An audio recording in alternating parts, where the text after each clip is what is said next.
আলোচনার পরও কাটল না আসাম মেঘালয় জট। মেঘালয়ে ঢুকতে বাধা আসামের পর্যটকবাহী গাড়িকে। বরাপানি থেকে ফিরিয়ে দেওয়া হলো আসামের গাড়ি। অন্যদিকে মেঘালয়ের গাড়ি করে যাত্রীদের কাছ থেকে নিচ্ছে দ্বিগুণ ভাড়া। পুলিশের সামনেই মেঘালয়ের প্রতিবাদকারীরা শিলংগামী অসমিয়াদের যাত্রীবাহী গাড়ি ফিরিয়ে দিল। প্রতিবাদ স্থগিতের ঘোষণা হলেও এখনো শান্ত হয়নি মেঘালয়ের পরিস্থিতি। তাহলে কি ব্যর্থ হলো আসাম মেঘালয় সরকারের আলোচনা?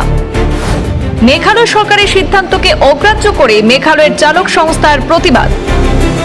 আজ রবিবার সকালে বরাপানি থেকে আসামের পর্যটকবাহী গাড়ি ফিরিয়ে দেয় মেঘালয় ট্যাক্সি চালক সংগঠন।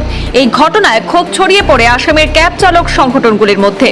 গতকাল শনিবার আসাম মেঘালয় সরকারের প্রতিনিধিদের মধ্যে উচ্চ পর্যায়ে বৈঠকের পর সাময়িকভাবে আন্দোলন স্থগিত করেছিল ক্যাব চালক সংগঠন।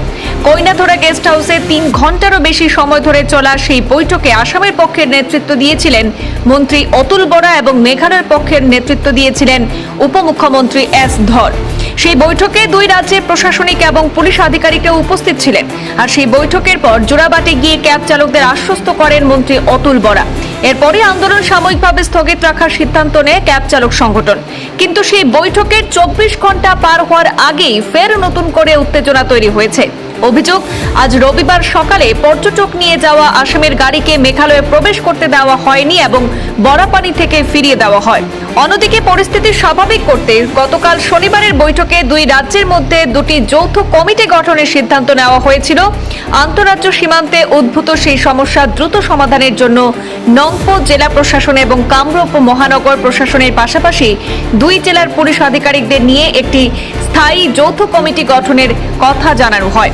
পাশাপাশি পর্যটক পরিবহন আরও সুষ্ঠু এবং নিয়ন্ত্রিত করতে 2 রাজ্যের পরিবহন দপ্তরের কমিশনার, সচিব পর্যায়ের আধিকারিক এবং পর্যটকবাহী গাড়ি সংগঠনের প্রতিনিধিদের নিয়ে আরেকটি যৌথ কমিটি গঠনের সিদ্ধান্ত নেওয়া হয়। কিন্তু সেই বৈঠকের পরও মেঘালয়ে আসামের পর্যটকবাহী গাড়ি প্রবেশে বাধা দেওয়ার ঘটনায় প্রশ্ন উঠছে যে তাহলে কি আসাম মেঘালয় সরকারের আলোচনা কি ব্যর্থ হলো?